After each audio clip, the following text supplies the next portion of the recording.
ازيكم عاملين ايه؟ صباح الفل، صباح النور، صباح الهدوء، صباح الروقان. صباح الخدود الحمراء. الشمس حلوه النهارده. يعني لو انتوا ما طلعتوش في الشمس، الشمس تناديكوا يا جماعه. آم، نقول صباح الفل الاول عليا وعليكم يا رب. آم،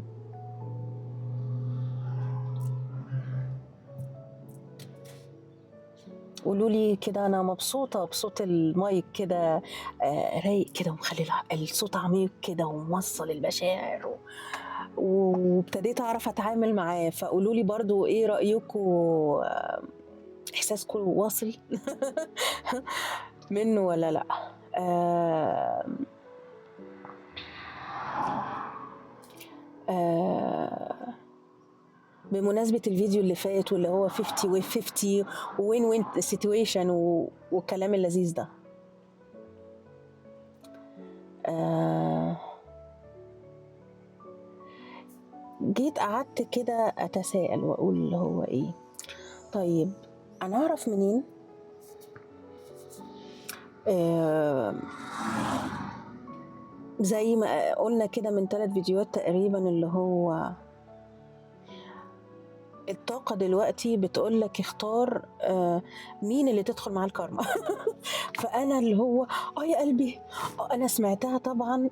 يعني الحدس بيقولك أو الإلهام بيوصل لك الحاجة، بس مش بيوصلها لك بشكل كامل، بيقولك كلمة كلمتين.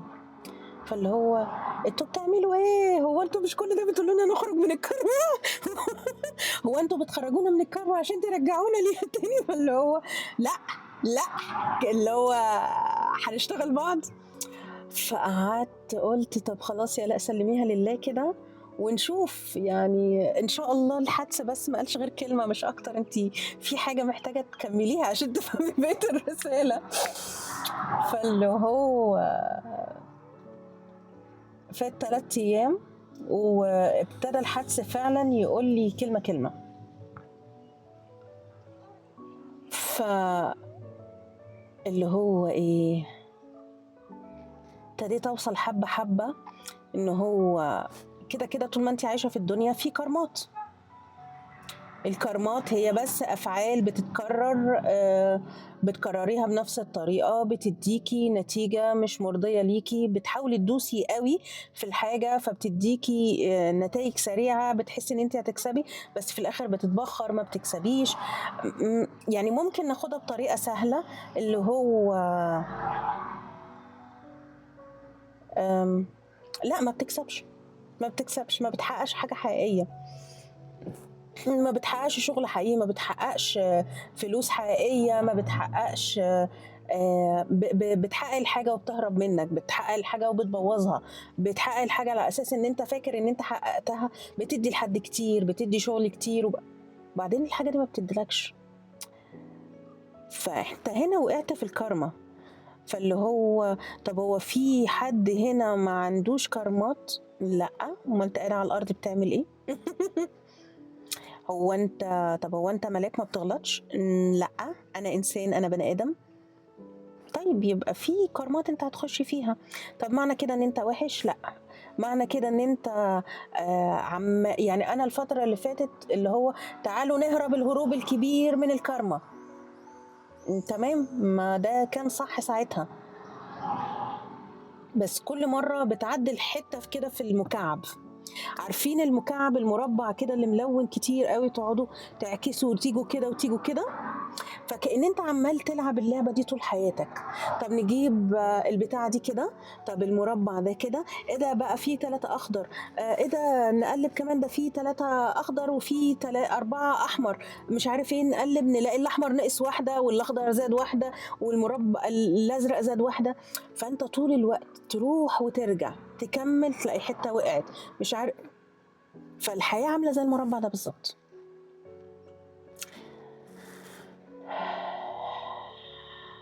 فانا لما كنت بتفرج مثلا على المسابقات بتاعه المربع ده زمان وانا صغيره، الاقي واحد عمال يتدرب طول حياته بس علشان يعمل المربع ده في اسرع وقت، فيبقى هو و3 في مسابقه مثلا او 2، فهو اللي يكسب. فاول ما اشوفه خلص المربع وقف وبقى الأولاني والاتنين التانيين زعلانين، أقول طب هو كده كسب إيه؟ هو ما اتبسطش وهو بيعملها، كان الهدف إن هو يحققها بسرعة وخلاص، وفي الآخر الاتنين التانيين زعلوا، ما كسبش حد. فاللي هو الحلاوة في التقليبة بتاعة المكعب مش إن أنت الهدف النهائي إن أنت تخلي المكعب كل ناحية لون واحد وخلاص، ما كده اللعبة خلصت، نموت بقى. فاللي وصل معايا لحد هنا أنا آلاء سرور. بنقرا الطاقة أو في السلسلة دي في القناة بتاعتي، اللي هو حقق حياتك على الأرض أو عيش حياتك على الأرض، بنقرا الطاقة، طاقة اليوم، طاقة الفترة، أو اللي احنا بنمر بيه، عن طريق بقى إن احنا نستخدم أداة من الأدوات زي التارو، زي الأوراكل، او نستخدم ان احنا نقرا برضو بحدسنا، نسمع صوت روحنا، نسمع صوت المرشد الداخلي بتاعنا ونفعله، نساعد بعض ان احنا نفعله، عن طريق ان احنا نقرا الرسائل، ارقام بتجيلنا، حاجه بنشوفها، بنتفاعل مع الحيوانات، بوست بيقع في ايدينا، حد بيقول لنا كلمه بتلفت نظرنا، او موقف بنمر بيه اصلا. فبنقرا الطاقة علشان نعرف ازاي نتعامل معاه، ازاي نصلح حاجة منه، ايه اللي طلعنا بيه نظبطه المرة الجاية، زي ما بنعمل كده في المكعب اللي احنا لسه قايلينه. بس فأي لايك بيجيلي منكم، أي كومنت، أي شير على الفيديو بيفرق، إن الفيديو يطلع على التايم لاين، ناس جديدة تشوفه، إن القناة تنتشر وناس جديدة تخش، ونتبادل بقى مع بعض أكتر إن إحنا بنمر بيه، أو نشارك بعض بالإلهامات اللي بتجيلنا ونساعد بعض كلنا. خد وهات، دي اللعبة الحلوة، فعشان نبقى كلنا بنلعب في نفس الملعب. بس نكمل اللي احنا كنا بنقول عليه. فاللي هو الهدف النهائي مش ان انت تقفل اللعبة، الهدف ان هو الرحلة نفسها بتبقى لذيذة. فاللي هو جيت بقى اقرا قراءات كده على خفيف ليا، فاللي هو اقرا، طب كل واحد اقري، كل واحد ده ترجعي تتكلمي معاه ولا لا، ده ترجعي تتعاملي معاه ولا لا. فاللي هو انا اللي قلت الاول اخدها بالعقل، اشوف هو بيعمل ايه وانا بعمل ايه، ايه اللي باخده منه، ايه اللي بيديهوني، ايه اللي بديهوله. وبعدين لا، هو احنا ما بنلعبش اللعبه الارضيه كده، ما بنلعبهاش بالمخ، بنلعبها بده، بنلعبها بالشعور. فاللي هو طب اسال روحي، اسال القراءات، مره تقول لي ارجعي كلميه، مره تقول لي لا. فقعدت اقول طيب ما هو نفس الشخص، ليه الرد مختلف؟ طب هو ايه اللي اختلف جوايا؟ فمره قال لي كلميه ومره قال لي لا، فما بقتش عارفه. فنزلت بقى، بنزل بقى في يومي العادي اعمل حاجه، فاتعامل مع الناس فيحصل تخبيط، فلقيت ان الناس كلها بتخبط، الناس كلها جواها شياطين زي ما انا جوايا شياطيني، كلنا جوانا مخاوف، كلنا بنمر بحاجات. فاللي هو كل واحد ربنا يعينه على نفسه. فهو انا هنقطع عن الناس؟ الناس هتنقطع عن بعض، محدش هيتعامل مع حد. وبعدين لقيت ان هو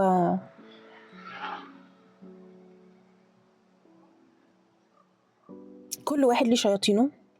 انتوا بقيتوا تعرفوا الاول تخبوا الجناحات بتاعت الملاك دي ورا. الاول كانت الجناح بتاع الملاك هو اللي طالع فوق، هو المتصدر المشهد كده زي ما بنقول.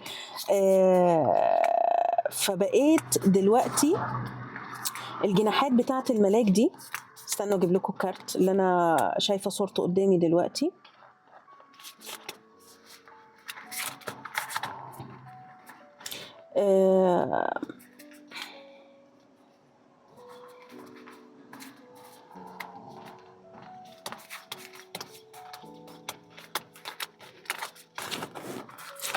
فاللي هو ايه، انت دلوقتي لا بقيت تعرف تتعامل، بقيت مخبي جناحات الملاك دي ورا ظهرك اهو، خبي جناحات الملاك ورا ظهرك اللي انت كنت بتتعامل بيه زمان.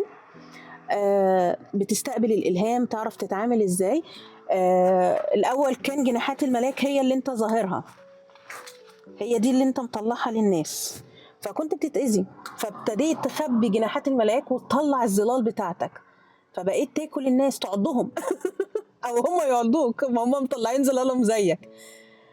فبعد كده دخلنا في حتة التعاطف، تعاطف مع نفسك وتعاطف مع الآخر.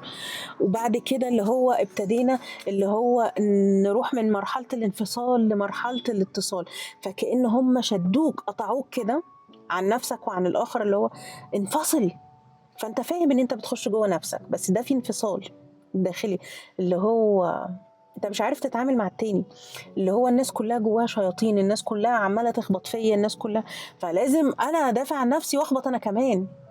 وبعدين اللي هو وصلنا لحته اللي هو 50-50، 50-50، وين سيتويشن، التفاوض. فاللي هو انا اكسب والتاني يكسب. انا بينت ان انا زعلان، انا بطاقتي، بجسمي، بنبرة صوتي، ببصتي، من غير ما اكسر في اللي قدامي، من غير ما اوريله ان انا قرفانه منه وفي نفس الوقت انا مش قابله ان يتعمل معايا كده، بس مش بالبق. يعني مش شرط ان انت تحتاج تقولها ببقك، طاقتك تقولها. انا سامعه دي احسن طريقه توصل بيها اللي انت عايزه. هي دي احسن طريقه توصل بيها اللي انت عايزه، يجيلك العدل. شايف الخيط الاحمر ده، الاحمر نازل لحد تحت، خلاص الكلب الكلبوب الحلو ده، انت جعان، انت جعان، معلش حاجه لكم اكلكم. بس فاللي هو التجذر ده هو اللي، بص اللي هو انا معايا السيف، انا ممكن اقطعك بس انا مش هعمل كده. طب هو ايه اللي قال؟ انا قلت ببقي انا ممكن اقطعك بس مش هعمل كده. جسمي قال كده وانا واقف متجذر، حقق العدل النفسي، اللي هو انا مش عاجبني اللي بيحصل ده. انا بقول لك بطاقتي، بجسمي، بتفاعلي، بوقفتي، ببصتي، بالاكسبريشنز بتاعتي، بطاقتي اللي طالعه مني، انا مش عاجبني اللي انت بتعمله ده، وانا ما اقبلش التعامل ده، التعامل ده مش مقبول اصلا، ما يتحطش كده. فاللي هو التعامل ده مش عاجبني.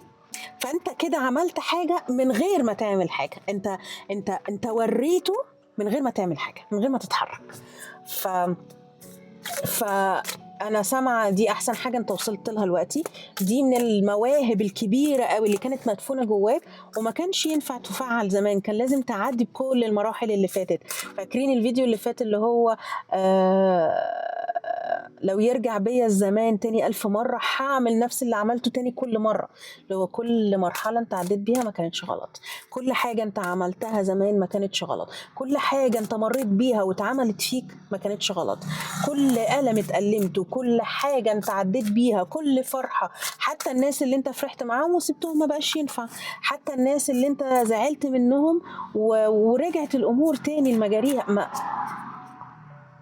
اللي هو هفضل أعيد، هفضل أعيش، هفضل أخوض تجارب، هفضل، ما أنا بقيت أعرف أتعامل بالطريقة دي.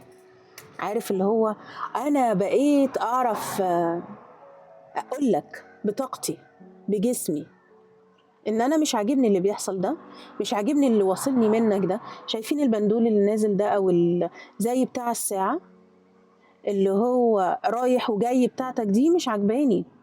مشاعرك المتقلبة ده لولي أصله محطوط، مشاعر مية، مشاعرك المتقلبة دي مش عجباني. النور اللي انت عمال ترمي عليا وطاقتك دي علشان انا احس باللي جواك، اللي هو انت مش عاجبك حاجة مضايقاك، بترمي عليا مشاعرك ليه؟ بس وانا هقول له كده؟ اللعبة ما بتمشيش كده. ما انت لو قلت له هتبقى انت كشفت مشاعرك، هتبقى انت موريه ان انت فاهمه، هتبقى موريه ان هو انت قاريه. فالناس ما بتحبش تتقري، الناس تحب ان انت تقراها وتتعامل على الاساس ده، بس اوعى تبين ان انت ناصح وفاهم هنا بقى هتبوظ البازل كلها، هتتفرفط. عارف اللي هو انا عارف انت بتعمل معايا كده ليه.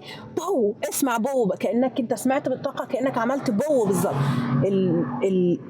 الضمنه كلها، عارف الضمنه لما تبقى انت موقف، اللي هو انا اتعلمت اعرف اتعامل ازاي، انا بقيت اعرف اتحاور، انا بقيت اعرف اتفاوض، انا اعرف امتى اللي قدامي بيرمي عليا طاقته، انا اعرف ازاي اتعامل معاه، اعرف ازاي اوقف واصد طاقته.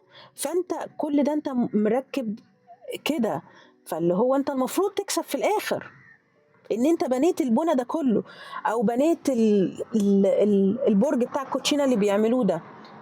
فانت جيت قلت له انا عارف انت بتعمل ايه. فكأن انت بالظبط الطاقه اللي طلعت منك عامله زي الهواء، وقعت كل البرج ده. انت بوظت الدنيا بينك وبينه. فاللي هو انت بتفهمه ان انا كاشفك، فاللي هو بلاش اللعبه دي مع بعض وخلينا حلوين مش هيخليه حلو معاك، مش هيبقى حلو معاك، انت بوظت الدنيا يا معلم. بس فده اللي انت اتعلمته.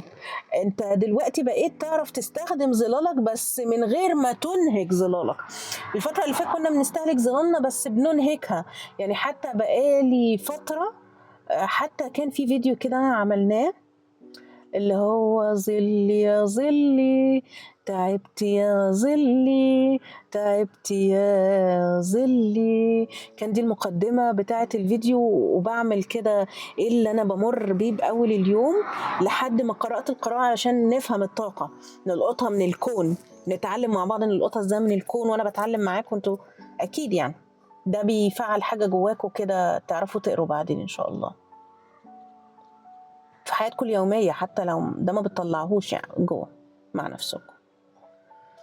فاللي هو الظلال تعبت، عايزة تهدى شوية، مش عايزة تمسك اللي قدامها تغزه، مش عايزة تكسر له رقبته، مش عايزة دم بقى وطرطشة بقى ونغرق بعض وخناقات وصوت عالي ده بينهك الظلال. الظلال أنا سامعة عايزة تستخدم على الهادي، بموهبة، بفطنة متاخدة من الفطرة بس. فحتى جيت كل ما اجي ااكل قطه سودا الاقي مش عايزه تقرب، كلب يجي يبعدها عني. جيت ااكل قطه امبارح او اول امبارح، واحده تانية اخدتها مني وراحت القطه رايحه معاها عشان معاها اكل احلى، انا معايا عيش. فاللي هو هي الظلال اللي مش عايزه تقرب. فانا ابتديت استوعب هي الظلال ليه دلوقتي مش عايزه تقرب، لانها عايزه تاكل وعايزه تستريح، بس ما تتعاملش معاك، ما تخدش معاك التجارب قوي، لان الظلال تعبت وعايزه تستريح شويه. ليه؟ عشان نوصل للتفاوض وين سيتويشن، عشان تكسب. علشان تكسب. طيب تعرف تحفظ طاقتك، وفي نفس الوقت انت نزلت سيوف الحرب، وتعرف تتعامل وتعرف تكسب. دي تكسب طاقة الحياة. بصوا الشجرة اللي احنا اتكلمنا عليها من فيديوهين او 3، كانت طالعة معانا من الدك بتاعت فولكلور تاروت، وحتى ساعتها قلت هي موجودة تحت خالص في الدك. مالكم يا كلاب يا كلبوبات. الكلاب في حالة دفاع مستميت عن الطاقة، مش عايزاك تستخدم الظلال بكثرة وتستخدمها بترشيد وبرشد، علشان ما تستهلكش طاقة الحياة اللي جواك. اوكي، وارجعوا للفيديو اللي فات هتلاقوا بتكلم فيه عن شجرة الحياة دي. الفيديو اللي فات واللي قبليه مهمين قوي، ليه نزول الطاقة ده وازاي نشحنها.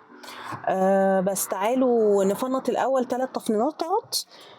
رقم 3 مهم قوي. لو رقم 3 ده بيفكرك بحاجة، أو بيلمس معاك في حاجة، أو ألهمك بحاجة دلوقتي، أو فاكر عنه حاجة، ادخل اكتب لنا في الكومنتات، نشارك بعض كده ونشوف إن الطاقة ممكن تسمع عند كل واحد إزاي مثلا.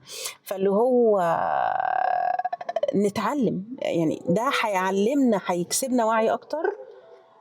نقسم البلد نصين. هشوف انا سامعه وشايفه ايه في الكارت، وبعدين اوريهولكم.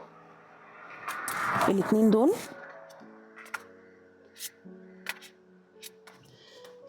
طيب، نار، مية، قلب. نار، مية، قلب. نار، مية، قلب. أحمر، لبني، أخضر. أنا سامعة نار، مية، قلب. النار والمية لا يختلطان ولكن يمكن أن يجتمعان كالتقاء البحرين، أحدهما عذب فرات وأحدهما ملح أزاج.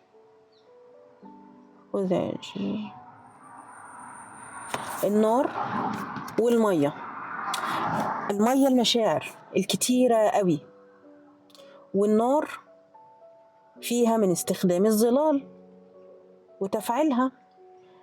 طب والمية ما هي عايزة تفعل المشاعر، فدلوقتي بقوا ينفع يجتمعان باللي احنا عملناه دلوقتي، اللي هي وين وين سيتويشن اللي احنا وصلنا لها باخر 3 فيديوهات والفيديو ده بالذات. فبقى في القلب، طاقة القلب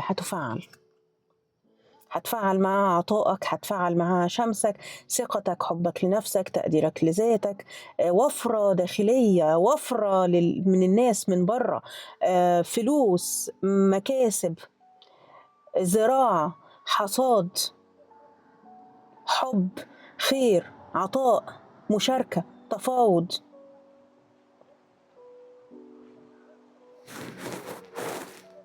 تلاتة تلاتة تلاتة تلاتة تلاتة تلاتة تلاتة تلاتة. أنا شايفة تلاتات يعني دي فيها 3.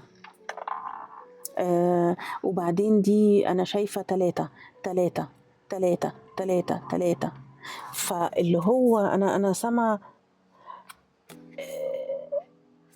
كل 3 يجتمعون يعطونا ما نريد لأنه هو ما يريدون. العقل والروح والجسم محتاجين يتوازنوا مع بعض. أنا وربنا والروح والأرض، ال3 مع بعض. المشاعر والعقل والجسم، ال3 مع بعض. أنا سامعة كل 3 طاقات بتفعل معانا ما نريد لأنه هو ما يريدون. فممكن يبقى لها علاقة بالطاقات اللي هي ال5 طاقات اللي هي الأرض، المية، الهواء، النار، الأثير. ممكن ده يلهمكم بحاجة، ممكن يلهمني بحاجة اتكلم فيها بعدين، وممكن بس العقل الباطن يقراها ويدينا النتيجة اللي احنا محتاجينه. مش لازم نفهم كل حاجة، مش لازم نفهم كل حاجة. هي هتتفتح لوحدها، الطريق هيتفتح والبوابة هتتفتح لوحدها. انت معاك خلاص المفتاح بس. انا شايفة خير كتير قوي، تفاعل صحي كتير جدا، كسبين وهتكسب اكتر. انا سامعة الكسبان الاول اللي هتكسبه جوه ومع الناس ومع الحياة والدنيا. بعد كده الطاقات بتلمس في بعض، فهتوسع على حسب انت ايه اللي بتعمله في حياتك هتكسب فيه. وكله بالتدريج وواحدة واحدة وسلمة سلمة، وما تقلقش زي القطعة بتاعة المربع اللي احنا اتكلمنا فيه. بس ده هيفعل عندك قدرة كبيرة قوي على ايه. هما 3 بس، انا سامعة قولي منهم واحدة بس، نبقى نشوف بعدين الباقيين. confidence، الثقة في نفسك، الثقة في الآخر، الثقة في الحياة، إن أنت بتعرف تتعامل وإن أنت تقدر تكسب. تقدر تلعبها صح فتكسب فما تخسرش. win-win situation، التفاوض بس. وده كان الفيديو بتاع النهاردة، ودي الطاقة بتاعت دلوقتي. قولي بقى أنت حاسس إن في تخبيط، حاسس إن أنت ابتديت تنفصل جامد، بس في نفس الوقت في حاجة بتناديك من جواك من أبعد حتة في قلبك إن أنت ترجع تتواصل مع الناس تاني، ومش عارف تحل المعادلة دي إزاي، أو إيه اللي مطلوب أصلا، أبعد ولا أقرب، أقطع ولا أوصل. فلو لمس معاك الفيديو ده وملمسة معاك الطاقة دي، أشوفك بقى تحت في الكومنتات.